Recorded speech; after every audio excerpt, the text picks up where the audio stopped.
তো আজকের ভিডিওটা হলো আমাদের গ্রিন অরণ্য পার্ক, যেটা আমাদের ভালুকাতে রয়েছে। তো এই পার্কটা সম্পর্কে আমরা আজকে জানবো, এখানে কি কি রয়েছে এবং এখানে কি কি আছে এই সম্পর্কে কিন্তু আজকে আমরা বিস্তারিতভাবে জানবো।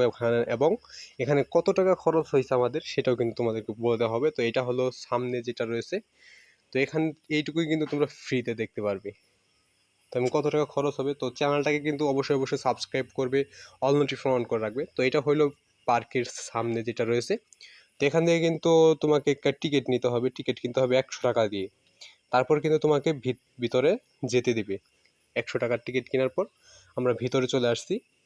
তো ভিতরে আসার পর এটা ছিল আমাদের নদীতে। তো তোমাদের কি কি লাগবে বা কি কি হবে, তো এই নদীর মধ্যে দিয়ে কিন্তু স্পিড বোট আছে একটা এবং কয়েকটা নৌকার মতো আছে, ওইগুলো কিন্তু তোমাকে চালাইতে হবে।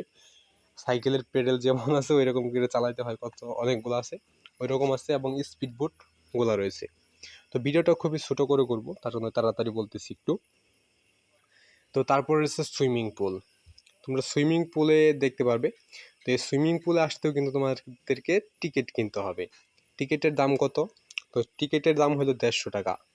তো তোমাকে এখানে গোসল করতে হইলে তোমাকে 150 টাকা দিয়ে অবশ্যই একটা টিকিট কিনতে হবে। টিকিট না গেলে কিন্তু তুমি এখানে আসতে পারবে না বা তোমাকে আসতে দিবে না।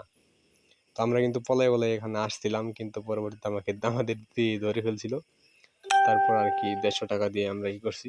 তো আমরা আসলাম নদী দিয়ে, নদী না, তো এখানে করছে। তো এখান দিয়ে আমরা নৌকা নিয়ে আইসা তারপরে এখানে এক জায়গা থেকে ঢুকা পড়ছিলাম ভিতরে, কিন্তু এখানে মানুষ ছিল, তারা কিন্তু আমাদের দেখিয়ে ফেলছিল। তারপর আর কি 150 টাকা দিয়েছিলাম, একটা ছবি তুলছিলাম। তারপর আমরা যে নৌকাটা ভাড়া করছিলাম, এটা কিন্তু সাইকেলের মতো পেডেল করতে হয়, দেখতে পাচ্ছেন। তো আমি পেডেল করতেছি, তো চালানোর তারপরে একটা বোটের বাড়ি আছে। তো কি কি রয়েছে আমি এখন সেটা বলছি তোমাদের। তো কি কি রয়েছে, তো এই বোটের বাড়ি এখানে ঢুকে তুমি শুধু বোটে দেখতে পারবে। তো এর মধ্যে আমি তোমাদেরকে বলছি এখানে কত টাকা লাগবে। তোমাকে প্রথমে 100 টাকা দিয়ে ভিতরে প্রবেশ করতে হবে।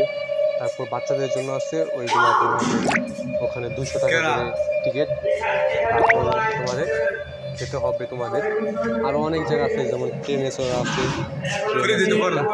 ওখানে চড়তে পারবে। তারপরে স্পিড বোটে 50 টাকা করে, এবং আর নৌকা আছে ওখানে কিন্তু 50 টাকা করে। তারপরে আছে তোমাদের আরো বিভিন্ন কিছু কিন্তু আছে। তারপর দ্বীপের মতো বানাইছে, চারোদিকে একটা নদীর মতো বানাইছে এবং মাঝখানে দ্বীপ বানাইছে।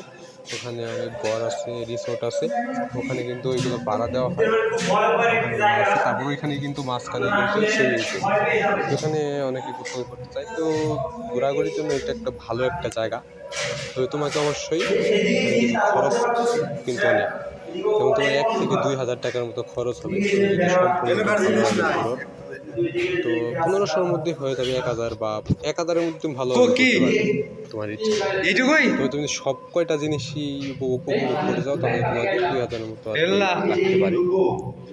তো আশা করি বুঝতে পারছো। তো ভিডিওটা কিন্তু আমরা লাস্টের দিকে চলে আসছি। তো এখন আমরা দেখে নিব। তো এখানে কিন্তু কাজ কিন্তু অনেকগুলো চলতেছে। তো এখানে অনেক রিসোর্ট আছে, তারপর এখানে খাওয়া দাওয়ার ব্যবস্থা আছে। তো এগুলো সব মিলিয়ে কিন্তু এটা আমাদের ভালুকা। তো ভালুকার মধ্যে কিন্তু এটা উপস্থিত। তো ভালুকার মধ্যে তোমাদের এটা ভালুকা, তো আমি ভালুকার এতটুকু চিনি না। তো আমার ভালুকার থেকে একটু দূরে আমাদের বাড়ি। তো ভালুকা থেকে সিস্টুর থেকে এখান থেকে 20 টাকা গাড়ি ভাড়া। ওখানে কিন্তু ওখানে সিস্টুর যেয়ে ওখানে দেখবে একটা গ্রিন অরণ্য পার্কের একটা সাইনবোর্ড আছে, ওখানে তোমরা গাড়ি পেয়ে যাবে। গাড়িতে যে বললে কিন্তু এখানে নিয়ে আসবে। এখানে আসার পর তোমরা অনেক দেখার মতো অনেক জিনিস আছে। তো আশা করি বুঝতে পারছো। আজকে এটা আর বড় করবো না, যদি ভিডিওটা ভালো লেগে থাকে তাহলে চ্যানেলটাকে সাবস্ক্রাইব করবা এবং অল নোটিফিকেশন অন করে রাখবা। তো আজকে এখানে বিদায় নিচ্ছি, খোদা হাফেজ।